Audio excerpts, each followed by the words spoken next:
अयोध्या उतना ही उत्सुक हूं। हम सभी का ये उत्साह, ये उमंग थोड़ी देर पहले अयोध्या की सड़कों पर भी पूरी तरह नजर आ रहा था। ऐसा लगता था कि पूरी आप सभी का हृदय से आभार व्यक्त करता हूं। मेरे साथ बोलिए, सियावर रामचंद्र की, सियावर रामचंद्र की, सियावर रामचंद्र की। मेरे परिवारजनों, दुनिया में कोई भी देश हो, अगर उसे विकास की नई ऊंचाई पर पहुंचना है तो उसे अपनी विरासत को संभालना ही होगा। हमारी विरासत हमें प्रेरणा देती है, हमें सही मार्ग दिखाती है।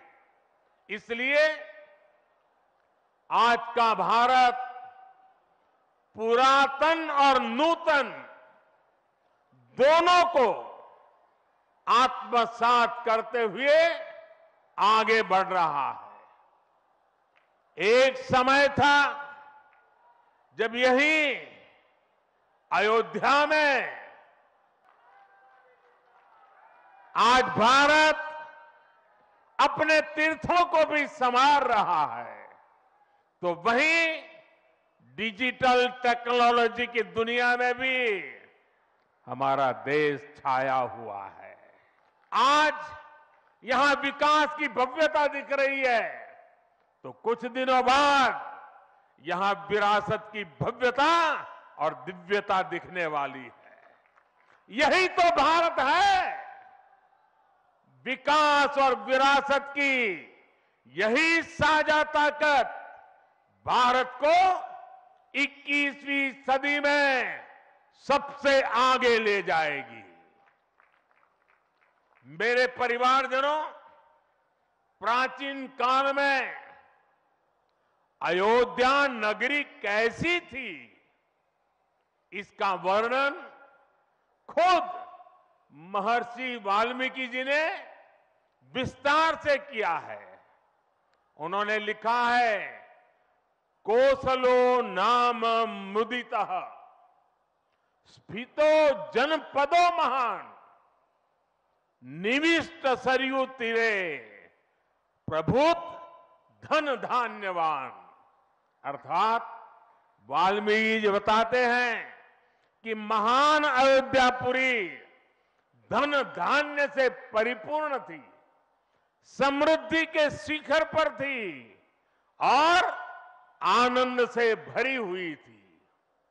यानी अयोध्या में विज्ञान और वैराग्य तो था ही, उसका वैभव भी के लिए हथेली पर रखे हुए बेर के समान है।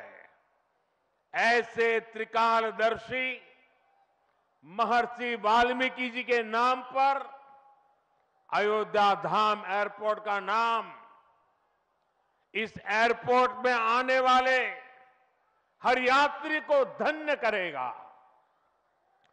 महर्षि वाल्मीकि द्वारा रचित रामायण वो ज्ञान मार्ग है जो हमें प्रभु श्री राम से जोड़ती है।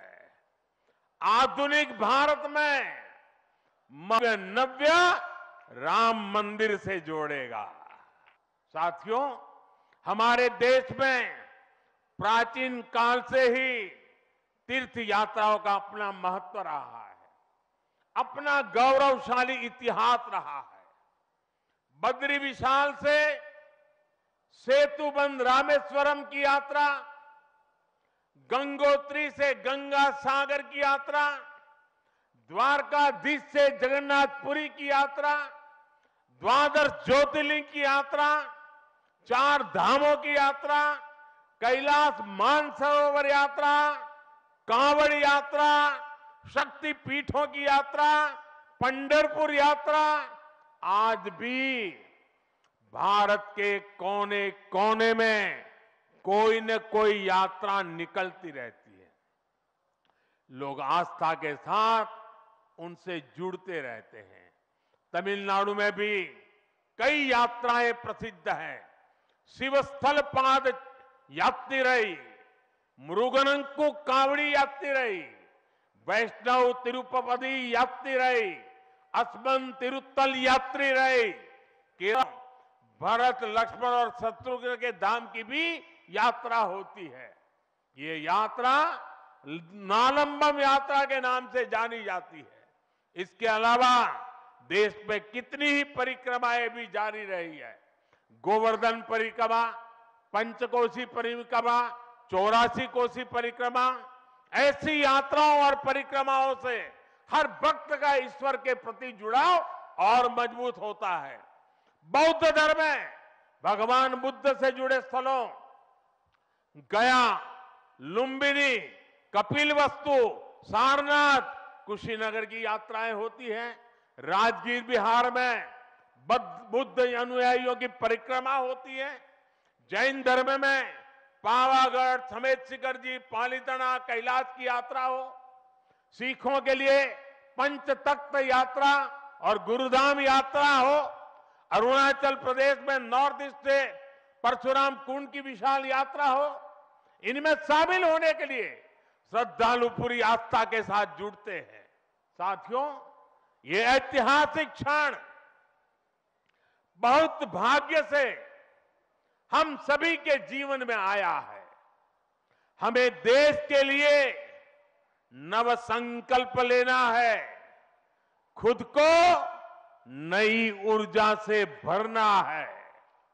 इसके लिए 22 जनवरी को आप सभी अपने घरों में, मैं पूरे देश के 140 करोड़ देशवासियों को अयोध्या की इस पवित्र भूमि से प्रार्थना कर रहा हूं